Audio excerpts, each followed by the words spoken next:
आप मुसलमान हैं, हम मुसलमानों से भैया कोई चीज नहीं खरीदते, ना मुसलमानों को कोई सामान बेचते हैं, ना उनका कोई सामान खरीदते हैं, उनको अपने घर का ना खिलाएंगे, ना उनके घर का कुछ खाएंगे।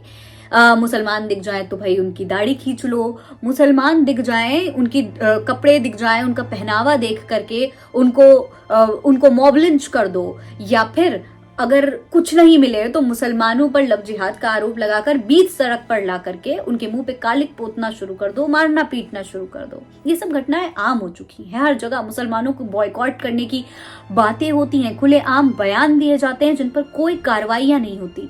लेकिन उसके बावजूद जब जब भारत को जरूरत पड़ती है, भारत पर कोई संकट आता है, तो मदद के लिए मुसलमान ही आगे आते हैं। वो भक्त मंडली जो मुसलमानों को ट्रोल करती है, मुसलमानों को बॉयकॉट करने की बात करती है, मुस्लिम देशों को बॉयकॉट करने की बात करती है, वो भक्त मंडली किसी काम नहीं आती जब भारत पर संकट होता है। आज एक बार फिर से ये बात साबित हो गई है दोस्तों। जिस वक्त देश पर संकट आया हुआ है, आज सुबह सुबह ही पेट्रोल डीजल के दामों में अचानक से उछाल आया, उस दौरान जब प्रधानमंत्री नरेंद्र मोदी विदेश यात्राओं पे गए हैं, तो ये विदेश यात्राएं किसके लिए हैं जानते हैं आप? ये विदेश यात्राएं मदद मांगने के लिए हैं। जी हाँ, प्रधानमंत्री नरेंद्र मोदी मदद मांगने गए हैं मुस्लिम देशों से।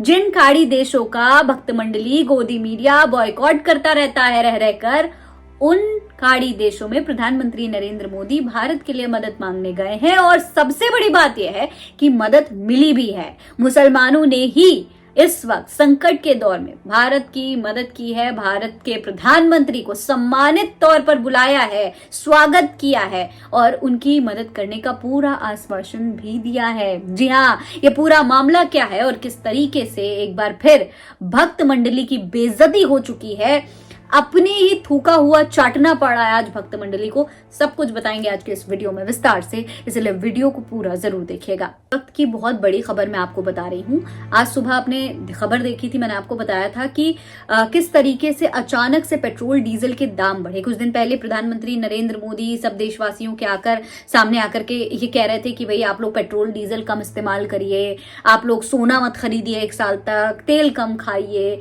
और इस तरीके की तमाम बातें चुनाव खत्म होते ही प्रधानमंत्री नरेंद्र मोदी ने मंच पर आकर के कही थी। उसके बाद आज पेट्रोल डीजल में अचानक से उछाल आया, 3-3 रुपए प्रति लीटर पेट्रोल और डीजल के दाम बढ़ गए। इसका असर पूरे देश पर पड़ेगा, पूरे देश की अर्थव्यवस्था पर पड़ेगा।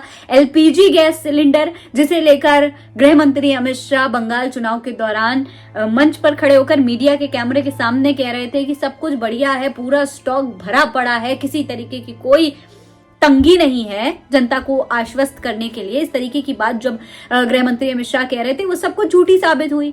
आज एक बार फिर से देश पर संकट आया हुआ है। देश कितनी बड़ी मुसीबत में है, कितनी समस्याओं से जूझ रहा है, ये तो खुद प्रधानमंत्री नरेंद्र मोदी आकर के जनता से बता चुके हैं। क्योंकि अगर ऐसा ना होता तो पीएम मोदी आकर के देश हित में लोगों से कुर्बानियां देने की बात ना कहते।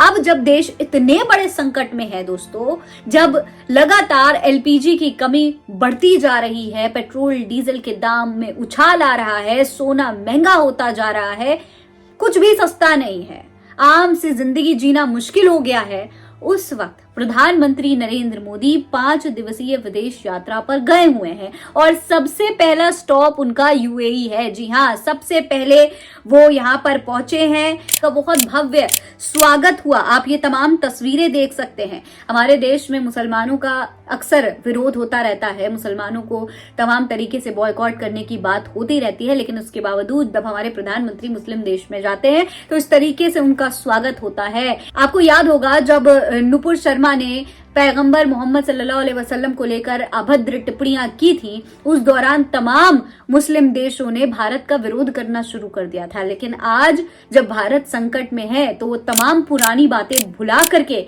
एक बार फिर से इस तरीके से प्रधानमंत्री नरेंद्र मोदी का स्वागत किया गया है, उनको वेलकम किया जा रहा है और मदद भी दी जा रही है। देखिए, इस वीडियो में आप देख सकते हैं प्रधानमंत्री नरेंद्र मोदी यूएई के दौरे पर पहुंचे। उनका पहला स्टॉप यूएई था।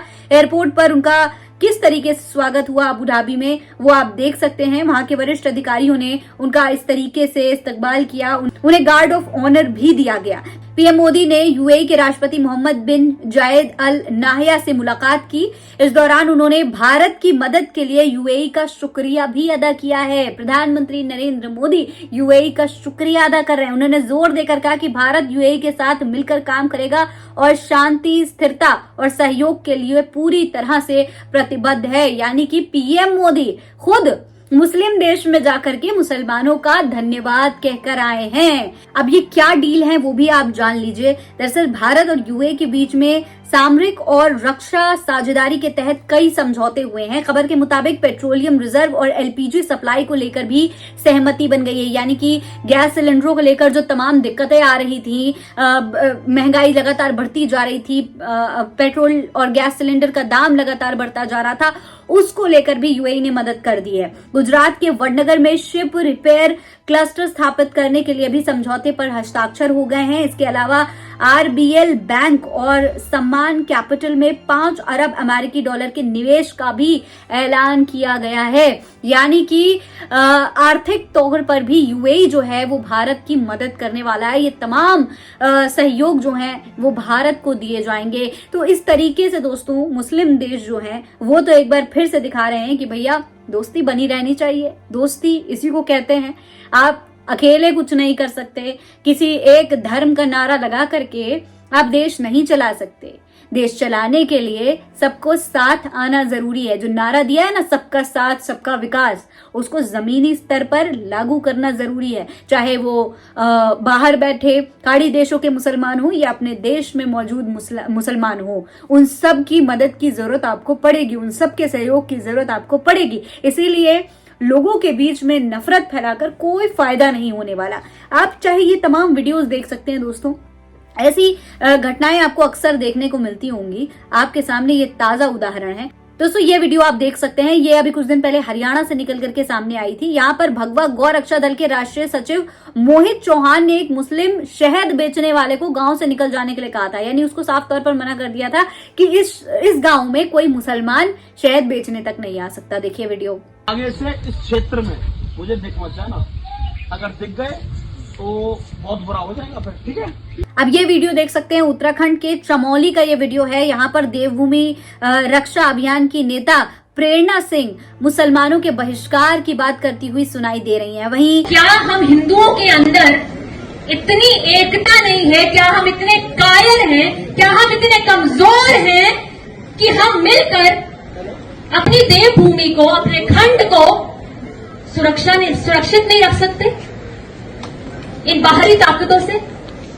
मध्य प्रदेश के इंदौर का भी ये वीडियो है। यहाँ पर साफ साफ कहा गया है कि यहाँ पर कोई भी मुसलमान सामान नहीं बेचेगा। और इस बाजार में जब मुसलमानों की दुकानें पूरी तरीके से हटा दी गई तो हर हिंदू दुकानदार ने अपनी दुकान पर बैनर लगा लिया कि हमारा बाजार जिहादी मुक्त बनाने के लिए धन्यवाद। देखिए इस तरीके की चीजें देश में चल रही हैं। यहाँ पर भी आप देख सकते हैं, राजस्थान सीकर का ये वीडियो है। हिंदू दक्षिणपंथी नेताओं ने मुसलमानों के खिलाफ आर्थिक बहिष्कार और हथियार और हिंसा का आह्वान किया था। यानी हिंसा तक की बात कह दी मुसलमानों के खिलाफ। और इसी तरीके से खाड़ी देशों को कभी बॉयकॉट दुबई, कभी बॉयकॉट यूएई, इस तरीके के ट्रेंड्स अक्सर चलते रहते हैं। जिस वक्त हलाल वाला विवाद चल रहा था उस वक्त आपको याद होगा कि किस तरीके से तमाम मुस्लिम देशों को बॉयकॉट करने की मुहिम सोशल मीडिया पर चल रही थी, वहां के सामान को बॉयकॉट करने की मुहिम चल रही थी। लेकिन आज एक बार फिर से ये बात साबित हो चुकी है कि मदद के लिए कोई डोनाल्ड ट्रंप आने वाला नहीं है।